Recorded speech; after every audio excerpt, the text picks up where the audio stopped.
RA there, and Recovery Transitions is actually a really interesting and cool project. I could kind of nerd out about some of this stuff that's probably not that interesting to you guys, but it basically boils down to the premise that a lot of research up to this point has focused on how to directly prevent relapse, right? And using that as a measurement.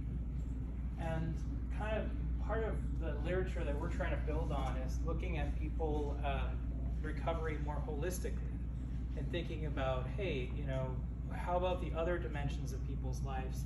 How about the other identities they have after they recover?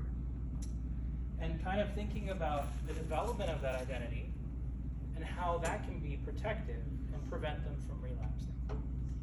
In other words, not defining people as recovering or addicts, but how people define themselves in other ways. So we're hoping to make a contribution to that literature because it's still kind of growing and it's sort of underexplored.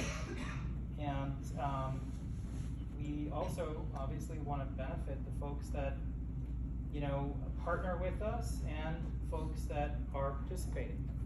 So for, you know, institutions and places that are interested in working with us and running a group, you know, we will be providing and assessing the effectiveness of interventions. And we're happy to provide you with a report, and we're also happy to provide the group manuals that we use so you can, moving forward, can apply those in your organization. Kind of some brief words about what things look like and what our study looks like. People know what a random controlled trial is?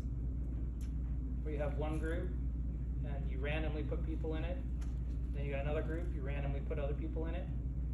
And you test whether doing something makes a difference. So for us, we're trying to test whether this makes a difference. Whether the identity transitions matter, which is basically 6 sessions.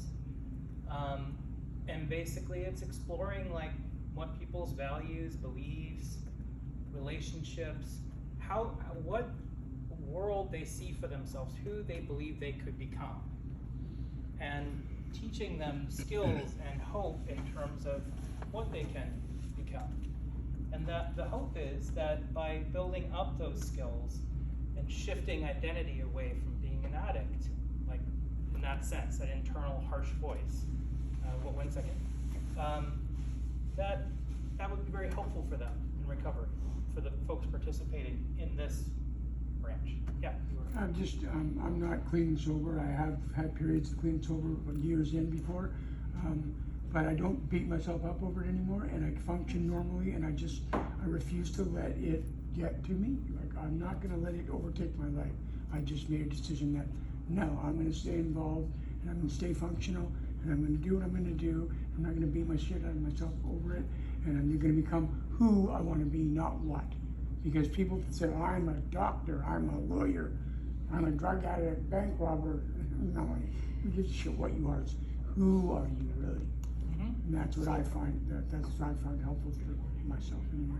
So you found like a possible self, and that's sort of a skill that this treatment group is trying to build. So as with any random control trial, we have another group that we run alongside, and we also hope that will benefit folks. Basically, it's building up career skills and you know, helping people in their job search and building skills to look for employment. Obviously, those recovering from alcohol abuse can suffer from underemployment. That can be a real challenge. So we hope to help people, kind of have people walk away feeling prepared and confident in setting goals in their job search. So we're hoping that both of these sessions, whoever gets assigned to whatever, walks away with some real benefit. And I should also say that we compensate. So this is paid. We pay $120. 40 is for the pre-screening, 40 is at completion, and then there's 40 at a 3-month follow-up. So we're also hoping to help some folks out with that as well. So inclusion criteria. So we're looking for people who are 19 years or older. And obviously we want them to be able to provide informed consent. So, you know, we do a screening or an interview, RAs do. Verbal, written proficiency in English. And we are looking for folks who have had a history of alcohol addiction. Exclusion criteria. So, you know, we do try to screen out folks who might disrupt a group or to whom talking about some of these issues may be harmful, you know, it might be a problem for them. That includes things like suicidal ideation, psychosis, things like that. And, you know, we try to provide them with alternate mental health resources and things like that if they need it. And, you know, we also are looking for people who are not still in active recovery, in that, you know, this might trigger some things for them, and so on. So the references. Happy to take any questions, comments, short speeches. May I? Yes, please. I love this.